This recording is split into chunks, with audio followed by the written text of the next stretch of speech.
Hello everyone, welcome to Grasping Chemistry. Today we are going to discuss application of 1H-NMR in determining the aromatic character of anolines. कि कैसे हम NMR का use करके एनोलिन्स के aromatic character को determine कर सकते हैं। ठीक है, तो आई होप आपको NMR के बारे में बेसिक पता होगा, बट फिर भी हम कैसे इन क्वेश्चंस को डील करेंगे इसलिए थोड़ा सा NMR समझ लेते हैं, कैसे हम एरोमेटिक रिंग्स के अंदर NMR को पढ़ते हैं।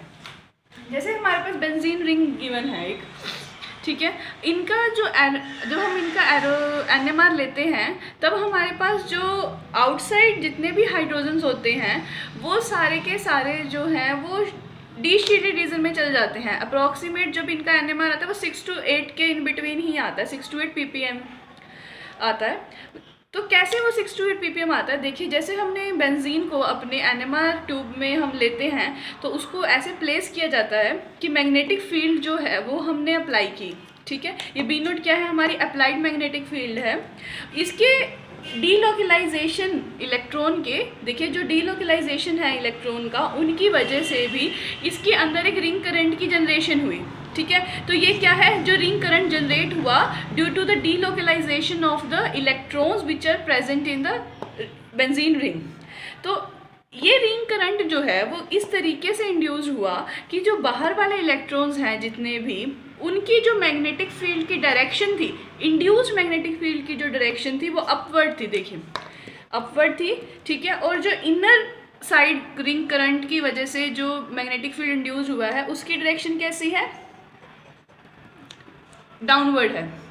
तो अब जितने भी हाइड्रोजन हमारे आउटसाइड प्रेजेंट होंगे, देखिए सिंगल 4 5 6 जितने भी हाइड्रोजन्स हमारे आउटसाइड प्रेजेंट होंगे उनके ऊपर जो इफेक्टिव मैग्नेटिक फील्ड लग रहा होगा वो सम टोटल लग रहा होगा, जितनी इंड्यूस्ड हुई मैग्नेटिक फील्ड वो प्लस जो हमने अप्लाई की थी वो वाली। तो बी नोट मैंने लेट कर लिया कि जो इंड्यूस्ड मैग्नेटिक फील्ड है वो बी डैश है। ठीक है, तो effective magnetic field outside hydrogen के ऊपर कितनी लगेगी, सम टोटल हो जाएगा। देखिए क्योंकि सेम डायरेक्शन में ही है तो इफेक्टिव मैग्नेटिक फील्ड हो जाएगी B naught plus B dash. और अगर कोई भी इनर हाइड्रोजन प्रेजेंट होगा, ठीक है, जो कि इस केस में नहीं है, बट वैसे देखें अगर इन केस होगा तो उसकी डायरेक्शन कैसी होगी, उस हाइड्रोजन के ऊपर जो इफेक्टिव मैग्नेटिक फील्ड लग रही होगी वो कैसी लग रही है, क्योंकि एक तो ये तो डाउनवर्ड मोशन में है, डाउनवर्ड डायरेक्शन में है, और यहाँ से ये अपवर्ड डायरेक्शन में है, तो उनका डिफरेंस होगा। जो ओवरऑल मैग्नेटिक फील्ड उस हाइड्रोजन के ऊपर लग रही होगी जो इनर रिंग में प्रेजेंट है। तो हमने क्या देखा कि जितने भी प्रोटॉन्स हमारे आउटसाइड प्रेजेंट है वो एक्सपीरियंस कर रहे हैं मोर मैग्नेटिक फील्ड, इसलिए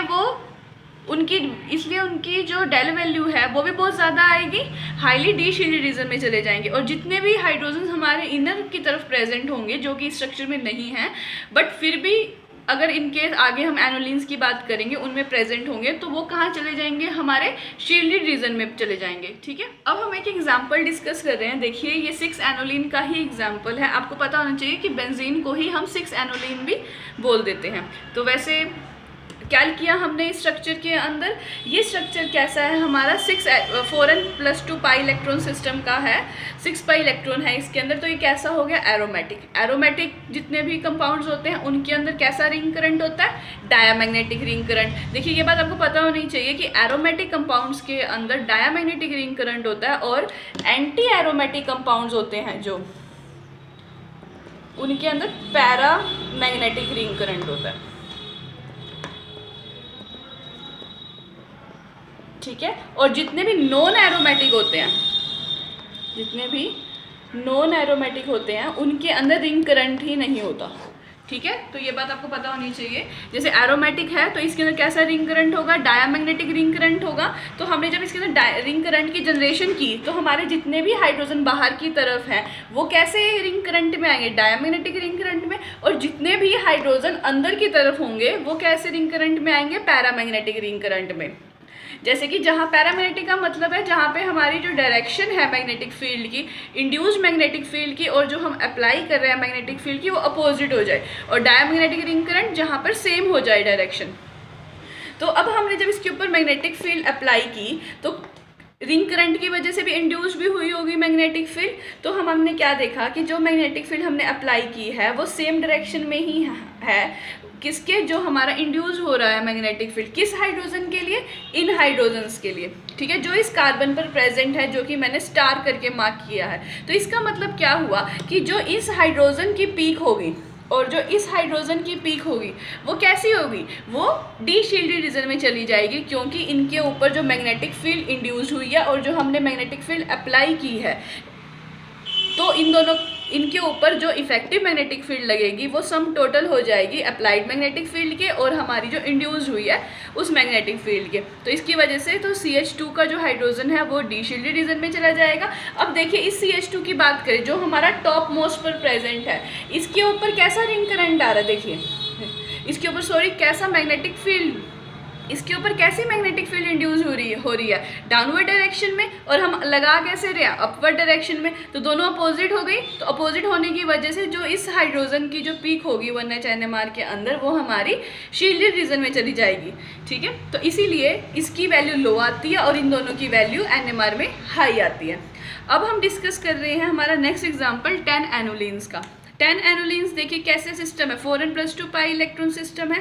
अगर हम n को 2 पुट कर दें तो क्या हो जाएगा, 4 2 8 + 2 10 हो गया, ठीक है। 10 पाई इलेक्ट्रॉन का सिस्टम क्या है, हमारे पास टोटल 5 पाई बॉन्ड्स होने चाहिए सिस्टम में। तो हमारे पास कुछ इस तरीके से बनेगा स्ट्रक्चर, ठीक है। तो इसका जो स्ट्रक्चर है ये, इसकी कुछ आइसोमर्स एग्जिस्ट करते हैं। देखिए ये हो गया हमारा normal, this is twist form, this is boat form and this is hard form. ये अलग अलग फॉर्म्स हैं जो 10 एनोलिन्स की डिस्कवर हुई थी, जिनमें से मोस्ट स्टेबल वन जो है वो ट्विस्ट फॉर्म है, ठीक है। कैसे पता चला कि ये ट्विस्ट फॉर्म जो है सबसे ज़्यादा स्टेबल है अकॉर्डिंग टू कॉम्प्यूटेशनल डाटा। ये जो हमारा सिस्टम है ये कैसा है, एरोमेटिक, एंटी एरोमेटिक या नॉन एरोमेटिक, ठीक है। अब देखिए जैसे ये हमारा जो सिस्टम था ये 4n + 2 पाई इलेक्ट्रॉन रूल को तो फॉलो कर रहा है, तो इसके अकॉर्डिंग, हक्कर रूल के अकॉर्डिंग तो ये कैसा होना चाहिए था, एरोमेटिक होना चाहिए। बट जब हम इन्हें देखो, अगर ये सिस्टम एरोमेटिक है, हमने मान लिया कि ये सिस्टम एरोमेटिक है, तो इसकी पीक कितने पर आनी चाहिए, 6 to 8 या 7 to 8 ppm के आसपास आनी चाहिए थी। बट जब 10 एनोलिन के स्ट्रक्चर का NMR लिया गया है तो इसकी पीक जो है वो काफ़ी ज़्यादा कम high, less than 7 to 8 ppm आ रही थी। तो क्या देखा गया कि ये जो सिस्टम है ये नॉन एरोमेटिक है, एंटी एरोमेटिक या एरोमेटिक सिस्टम ये नहीं है। क्यों नहीं है, क्योंकि ये जो इस कार्बन और इस कार्बन के ऊपर जो ये 2 हाइड्रोजन प्रेजेंट है ये आपस में रिपल्शन शो कर रहे हैं। तो इस वजह से हमारा जो ये पूरा सिस्टम है ये नॉन प्लेनर बन जाता है, ठीक है। तो नॉन प्लेनर सिस्टम होने की वजह से हमारा इस सिस्टम के अंदर नॉन एरोमेटिसिटी आ जाती है, और ये जो नॉन प्लेनर होने की वजह से ये कैसा हो जाता है, नॉन एरोमेटिक।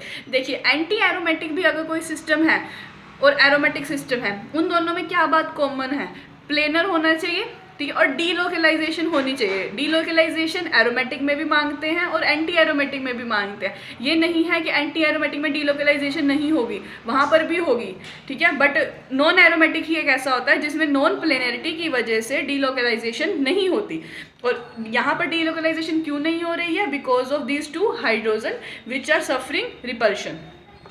अगर देखिए, अगर हमने इस सिस्टम को एरोमेटिक बनाना है, ठीक है, जैसे हम इस एग्जाम्पल की बात करें, ये एग्जाम्पल कैसा है, देखिए 2 2 4 5 6 7 8 9 10 एनोलिन का ही है, बट ये वाला सिस्टम एरोमेटिक है। सेम इस एग्जाम्पल के साथ भी है, ये वाला सिस्टम भी एरोमेटिक है। अब ये 10 एनोलिन नॉन एरोमेटिक, ये वाले 10 एनोलिन एरोमेटिक, ऐसा कैसे हो गया। देखिए क्या हुआ, जब हमने इन कार्बन के ऊपर जो हाइड्रोजन लगे हुए हैं इनकी रिपल्शन की वजह से ही तो ये सिमेट्री प्लेनर नहीं था, है ना। तो इन हाइड्रोजन की वजह से ही प्लेनर नहीं था। जब हमने इन हाइड्रोजन को ही रिमूव कर दिया, जैसे इस स्ट्रक्चर में किया, तो हमने इन हाइड्रोजन को रिमूव करके इस कार्बन और इस कार्बन को किससे के साथ इन्वॉल्व कर दिया, एक हीट्रो एटम के साथ इन्वॉल्व कर दिया। यहाँ पर क्या किया हमने, एक CH2 एटम के साथ इन्वॉल्व कर दिया। तो ऐसा करने से क्या हुआ, जो हमारे ये हाइड्रोजन थे ये तो हट गए, ठीक है, और ये कहाँ चला गया, टॉप पर चला गया। तो इस वजह से इसके अंदर जो है वो प्लेनरिटी आ जाती है। तो इसी वजह से ये कैसा सिस्टम हो जाता है, एरोमेटिक। देखिए, if the two hydrogen are replaced by methane bridge, इसके अंदर जैसे है, और बाय एनी हेटेरो एटम, जो कि इस एग्जांपल में अंदर है, then aromaticity can be achieved with a little bit of non planarity. Maximum planarity आ चुकी होती है स्ट्रक्चर के अंदर, तो इसीलिए ये एग्जांपल्स जो हैं वो एरोमेटिक हो जाते हैं, और ये जो एग्जांपल्स हैं ये हाइड्रोजन की रिपल्शन की वजह से नॉन एरोमेटिक हो जाता है। अब हमारा नेक्स्ट टॉपिक है 14 एनोलिन। 14 एनोलिन सिस्टम कैसा है? 4n+2 पाई इलेक्ट्रॉन सिस्टम है, क्योंकि अगर हम n को 3 पुट कर दें तो क्या हो जाएगा, 4 3 12 प्लस 2 14। होना कैसा चाहिए सिस्टम? एरोमेटिक एरोमेटिक होना चाहिए अकॉर्डिंग टू हक्कर रूल। अब चेक कर लेते हैं NMR से क्या ये एरोमेटिक आ रहा है उसके अकॉर्डिंग भी। देखिए, NMR की ही एप्लीकेशन पढ़ रहे हैं हम कि कैसे हम NMR को जज करेंगे। तो पहले हमने क्या लिया है, 14 एनोलिन का NMR करवाया, तो हमने क्या देखा कि जितने भी जो ये हाइड्रोजन इनर वाले हैं इनकी जो पीक है वो 0.61 ppm आ रही है, और जितने हाइड्रोजन के आउटर साइड पर प्रेजेंट है, यहाँ पर देखिए सब हाइड्रोजन्स हैं, जितने भी आउटर हाइड्रोजन्स प्रेजेंट हैं इनकी पीक जो है वो 7.6 ppm आ रही है। ठीक है, 7.6 ppm है। इसके ऊपर जब हमने मैग्नेटिक फील्ड अप्लाई की, ठीक है, तो इस रिंग करंट की वजह से हमारे पास इंड्यूस भी हुई मैग्नेटिक फील्ड। ठीक है, तो कैसे इंड्यूस हुई? ऐसे इंड्यूस हुई मैग्नेटिक फील्ड। वही सेम देखा हमने कि यहाँ के जो मैग्नेटिक फील्ड है बाहर वाली साइड, आउटर साइड पर, वो सेम डायरेक्शन में ही है जो हमने अप्लाई किया मैग्नेटिक फील्ड। तो इस वजह से जितने भी आउटर हाइड्रोजन्स हैं वो हमारे डी शील्डेड रीजन में आने चाहिए। आ भी कैसे रहे? डी शील्डेड रीजन में। और जो इनर हाइड्रोजन है उनकी जो पीक है वो शील्डेड रीजन में आनी चाहिए, क्योंकि दोनों के सारे हाइड्रोजन जो हैं वो पैरामैग्नेटिक रिंग करंट में आ रहे हैं, तो वो हो रहा है। तो डेट मीन्स हमारा 14 एनोलिन सिस्टम कैसा हो गया? एरोमेटिक।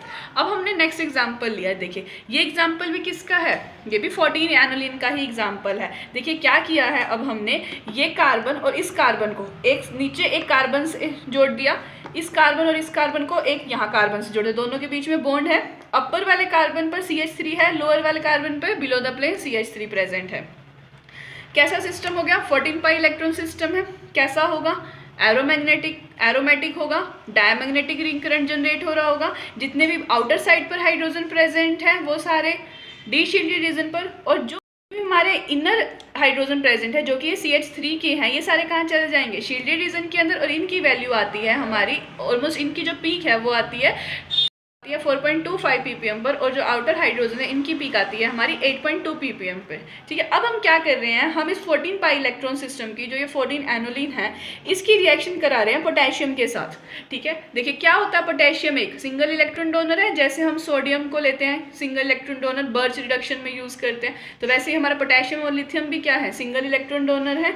देखिए, तो हमने 2 यूज़ किए, तो ये कैसे होगा? 2k पॉजिटिव प्लस 2 इलेक्ट्रॉन देगा। जो ये 2 इलेक्ट्रॉन है ये कौन ले लेगा? 14 पाई इलेक्ट्रॉन सिस्टम ले लेगा। तो 14 पाई इलेक्ट्रॉन सिस्टम जो है वो किस में कन्वर्ट हो जाएगा? 16 पाई इलेक्ट्रॉन सिस्टम में, मतलब कि 4n सिस्टम में बन जाएगा। अब 4n सिस्टम कैसा होता है हमारा? Anti aromatic. देखो यहाँ पे n = 4 पुट करें तो 16 पाई इलेक्ट्रॉन सिस्टम बन जाएगा। तो अब हमारा ये सिस्टम कैसा हो गया? एरोमेटिक था, रिएक्शन करवाने के बाद जो प्रोडक्ट बना वो कैसा हुआ? Anti aromatic. कैसा रिंग करंट आएगा उसके अंदर? पैरामैग्नेटिक रिंग करंट आएगा। देखिए, पैरामैग्नेटिक रिंग करंट में क्या होगा हमारे पास, अब जो ये जितने भी इनर हाइड्रोजन्स हैं CH3 के, देखिए जो अब ये इनर CH3 के हाइड्रोजन हैं ये सारे जो हैं वो हमारे अब डी शील्डेड रीजन में चले जाएंगे। ठीक है, और जो आउटर हाइड्रोजन हैं जो कि यहाँ पर डी शील्डेड रीजन में थे वो सारे के सारे हमारे शील्डेड रीजन में चले जाएंगे। ठीक है, देखिए दोबारा से बता रही हूँ, जब हमने इनकी रिएक्शन कराई तो 14 पाई इलेक्ट्रॉन सिस्टम जो है हमारा वो 16 पाई इलेक्ट्रॉन सिस्टम में चेंज हो गया, एंटी एरोमेटिक बन गया। तो सब कुछ उल्टा हो जाएगा। इनर हाइड्रोजन जो थे वो शील्डेड थे वो डी शील्डेड हो गए, आउटर हाइड्रोजन जो डी शील्डेड थे वो शील्डेड हो गए। इनर हाइड्रोजन की जो पीक है वो अराउंड इतने डी शील्डेड हो गए कि इनके जो डेल वैल्यू जो इनकी पीक है वो 21 ppm पे आई, और जो आउटर हाइड्रोजन है इनकी पीक जो है वो -3.5 ppm पे आई। ठीक है, तो NMR हमने जब इसका लिया तो हमें ये पता चला कि ये सिस्टम एरोमेटिक से किस में कन्वर्ट हो चुका है, एंटी एरोमेटिक में, क्योंकि जो इनकी पीक्स हैं वो सारी की सारी चेंज हो चुकी हैं। शील्डेड रीजन वाली डी शील्डेड में जा चुकी हैं और डी शील्डेड वाली शील्डेड में जा चुकी है। तो इसका मतलब आफ्टर रिएक्शन हमारा प्रोडक्ट जो है वो एंटी एरोमेटिक बन गया विथ 16 पाई इलेक्ट्रॉन सिस्टम। ये जो हमारा नेक्स्ट एग्जाम्पल है, ये देखिए। अब अगर हम इस एग्जाम्पल को देखेंगे, देखते ही कोई पर्सन इसको कैसे देखेगा, 2 2 4 5 6 7 8 9 10 11 12 13 14 15 16, भाई ये तो 16 पाई इलेक्ट्रॉन सिस्टम है। ठीक है, तो पहली बात ये 16 पाई इलेक्ट्रॉन सिस्टम ही नहीं है, ये 14 पाई इलेक्ट्रॉन सिस्टम ही है। ये एग्जाम्पल 14 एनोलिन का है, 16 का नहीं है। ठीक है, अब ऐसा क्यों बोल रही हूँ मैं, देखिए ये जो सिस्टम है, पहली बात तो जो ये सिस्टम हमारा डीलोकलाइजेशन शो करता है, नॉर्मल डीलोकलाइजेशन नहीं शो करता, ऐसे ऐसे ऐसे ये वाली डीलोकलाइजेशन शो नहीं करता। ये कैसी डीलोकलाइजेशन शो करता है, पेरिफेरल।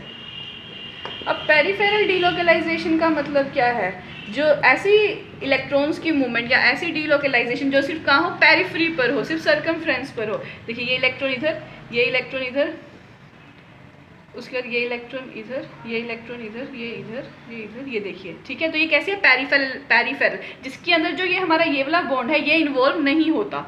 ठीक है, अब ये देखिए ये इन्वॉल्व ही नहीं हो रहा हमारा बॉन्ड डीलोकलाइजेशन के अंदर, तो इसीलिए इस बॉन्ड को क्या बोला जाता है, नॉन हक्कल बॉन्ड। ठीक है, इसलिए इस बॉन्ड को हम नॉन हक्कल डबल बॉन्ड भी कहते हैं, नॉन हक्कल डबल बॉन्ड। ठीक है, देखिए अब हम इसको नॉन हक्कल डबल बॉन्ड क्यों कह रहे हैं, जब इस पूरे स्ट्रक्चर की 14 एनोलिन की हमने रिएक्शन करवाते हैं जब Br2 के साथ, ठीक है, तो ये ना ऑल्फिनिक टेस्ट देता है। अब ऑल्फिनिक टेस्ट कौन सा होता है, ऑल्फिनिक टेस्ट वही टेस्ट होता है जो आप लोग लैब में करते हैं किसी भी कंपाउंड में अनसैचुरेशन टेस्ट, अनसैचुरेशन चेक करने के लिए। तो क्या करते हैं, अगर किसी कंपाउंड में अनसैचुरेशन हमने चेक करनी होती है तो हम उसमें ब्रोमीन डालते हैं। इन केस ब्रोमीन का कलर डीकलराइज हो जाता है तो डेट मीन्स कि ब्रोमीन जो है वो उस डबल बॉन्ड ने पिकअप कर लिया है और हमें ये पता चल जाता है कि हमारे कंपाउंड में डबल बॉन्ड प्रेजेंट है या अनसैचुरेशन प्रेजेंट है। तो वही होता है इसके अंदर कि जो ये सारा सिस्टम है ये तो एज इट इज़ रहता है और ये जो ब्रोमीन है ये इस डबल बॉन्ड पर लग जाता है कुछ ऐसे। ठीक है, तो इसीलिए ये वाला जो डबल बॉन्ड है ये पार्टिसिपेट ही नहीं करता डीलोकलाइजेशन में। That's why in this example only peripheral delocalisation is present, और इसीलिए ये सिस्टम कैसा होता है हमारा, एरोमेटिक। ठीक है, यहाँ पे भी सेम है, n की वैल्यू अगर हम 3 पुट करेंगे 4n + 2 के अंदर तो कितना आएगा, 4 3 = 12, n + 2 14 पाई इलेक्ट्रॉन सिस्टम। ठीक है, अब हमारा नेक्स्ट एग्जाम्पल है, ये कैसा सिस्टम है हमारा, देखिए 2 2 4 5 6 7 8 9 10 11 12 पाई इलेक्ट्रॉन सिस्टम है, 12 एनोलिन का एग्जाम्पल है। 12 का मतलब क्या हुआ, ये कैसा सिस्टम है हमारा, 4n सिस्टम है, n की वैल्यू क्या होगी 3। अब ये कैसा है, अनस्टेबल सिस्टम है, नॉन प्लेनर सिस्टम है ये वाला। जो ये 3 हाइड्रोजन प्रेजेंट होते हैं इसके इनसाइड द रिंग, इनकी क्या बहुत ज़्यादा रिपल्शन होने की वजह से ये सिस्टम नॉन प्लेनर बन जाता है और ये सिस्टम कैसा हो जाता है हमारा, नॉन एरोमेटिक। ठीक है, बट अगर जब इसका हमने क्या लिया, NMR लिया, NMR लेते वक्त ये पता चला कि जो रिंग करंट इसके अंदर इंड्यूस्ड हो रहा है वो कैसा है, पैरामैग्नेटिक रिंग करंट है। और हमने ये पढ़ा है अभी कि पैरामैग्नेटिक रिंग करंट जहाँ पे जनरेट होगा वहाँ का सिस्टम तो एंटी एरोमेटिक बन जाएगा। तो अब कोई सिस्टम ऐसे कैसे कि वो नॉन एरोमेटिक भी शो कर रहा है और वो एंटी एरोमेटिसिटी भी शो कर रहा है। देखिए इस कंपाउंड में क्या होता है, जब हमारा टेम्परेचर लो है, लो टेम्परेचर से हम क्या समझते हैं कि हमारी सभी मूवमेंट जो होती हैं एट लो टेम्परेचर सीज्ड हो जाती हैं। तो जो ये 12 एनोलिन है, देखिए एट लो टेम्परेचर, ये पॉइंट नोट कर लीजिए, क्या नोट कर लीजिए कि एट लो टेम्परेचर जो 12 एनोलिन्स होते हैं ये सब होते हैं एंटी एरोमेटिक। ठीक है, और एट हाई टेम्परेचर जो 12 एनोलिन्स होते हैं ये होते हैं नॉन एरोमेटिक। ठीक है, नॉन एरोमेटिक क्यों होते हैं ये, क्योंकि ये हमारा 12 पाई इलेक्ट्रॉन सिस्टम बन जाता है। अब क्या है हमारे पास कि ये जो रिएक्शन है, देखिए मैंने क्या किया, इस 12 एनोलिन की रिएक्शन कराई पोटेशियम के साथ। अभी हमने रिएक्शन पढ़ी है, एक पोटेशियम क्या करता है, सिंगल इलेक्ट्रॉन डोनर है, 2 पोटेशियम के हमने यूज़ किए हैं मॉलिक्यूल्स, तो हमारे पास क्या आएगा, 2 इलेक्ट्रॉन्स आएंगे, 12 एनोलिन जो है वो किस में कन्वर्ट हो जाएगा प्रोडक्ट में, 14 पाई इलेक्ट्रॉन सिस्टम में। और 14 पाई इलेक्ट्रॉन सिस्टम कैसा होता है हमारे पास, एरोमेटिक। तो इसीलिए जब हम रिएक्शन करते हैं 12 एनोलिन की 2 मोल्स ऑफ पोटेशियम के साथ, तो हमें 2 मोल्स ऑफ इलेक्ट्रॉन्स मिलते हैं जो ये 12 एनोलिन पिकअप कर लेता है और कन्वर्ट हो जाता है 14 पाई इलेक्ट्रॉन सिस्टम के अंदर। दैट मीन्स हम क्या कर रहे हैं, स्टेबिलिटी की तरफ रिएक्शन को लेके जा रहे हैं। मतलब हमारा जो कंपाउंड है जो लो टेम्परेचर पर एंटी एरोमेटिक है, हाई टेम्परेचर पर नॉन एरोमेटिक है, उसको हम कन्वर्ट कर रहे हैं एक एरोमेटिक कंपाउंड के अंदर। ठीक है, तो ये सब था एनोलिन से रिलेटेड कि कैसे हम एनएमआर की हेल्प से एनोलिन में चेक कर सकते हैं कि हमारा कंपाउंड जो है वो एरोमेटिक है, एंटी एरोमेटिक है या नॉन एरोमेटिक है। तो आपको ये टॉपिक क्लियर हुआ होगा। Thank you so much for watching this video. If you like this video then share it among with your friends and subscribe to my channel. Thank you.